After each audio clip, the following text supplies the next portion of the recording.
La chaîne Beyblade Burst France diffuse les épisodes de Beyblade Burst saison 1 en français, jour après jour. Actuellement 10 épisodes de compteur, avec un nouvel épisode par jour tous les jours. Pour les saisons suivantes, nous n'avons pas encore de nouvelles, il faudra attendre. Le Bay Group possède désormais sa propre chaîne YouTube, vous retrouverez le lien dans la description, où du contenu sera posté régulièrement par moi-même et mes collègues. Dès aujourd'hui, vous pouvez retrouver les génériques de début et de fin de Beyblade Burst God, Beyblade Burst Chosen et Beyblade Burst Gachi sur Spotify, ainsi que les versions instrumentales. Ce sont que les versions courtes, donc 1 minute 30, nous n'avons pas encore de nouvelles pour les versions longues, il faudra attendre. Je vous mets le lien de la playlist en description.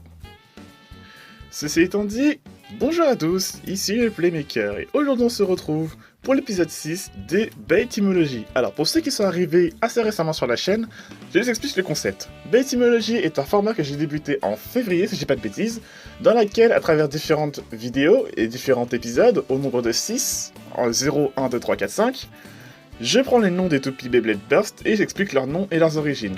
Alors, ça concerne que les noms Takara, vu que les noms Hasbro n'ont pas forcément de signification, soit ce sont des mots un peu comme des marques, qui n'ont pas forcément de signification, soit ce sont les mêmes noms qu'en Takara. Ça se concerne les noms de Takara, qui ont tous une origine mythologique pour la plupart, ainsi que les noms des toupies exclusives de chez Hasbro, qui ont, quant à elles, une véritable origine mythologique, ou autre chose. Cependant, avant de commencer, petite mise à jour par rapport aux noms Hasbro de certaines toupies. Quand j'ai fait les épisodes précédents, j'ai metté les noms de la toupie Takara, ainsi que son nom chez Hasbro. Cependant, certaines toupies n'étaient pas encore sorties chez Hasbro, à l'époque où j'ai fait les vidéos, ou n'étaient pas encore révélées. Maintenant que c'est fait, je peux évidemment faire une petite mise à jour.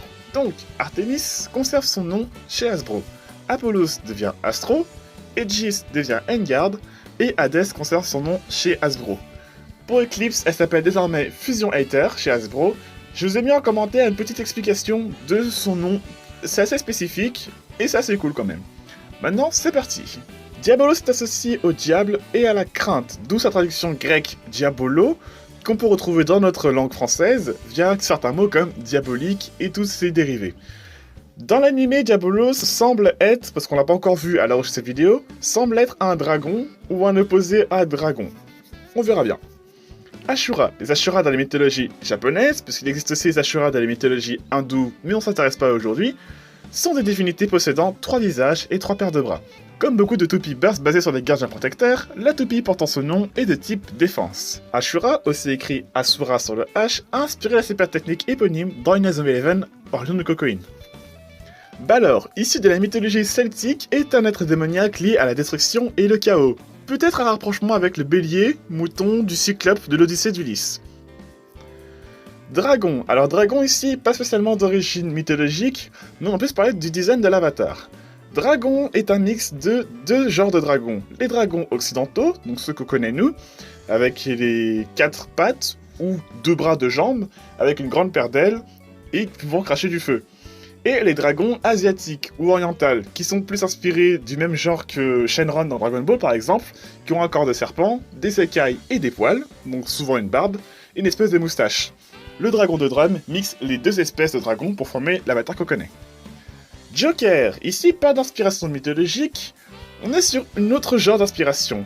Joker est basé sur le jeu de cartes. En fait, c'est pas juste l'avatar, c'est carrément la toupie en entier.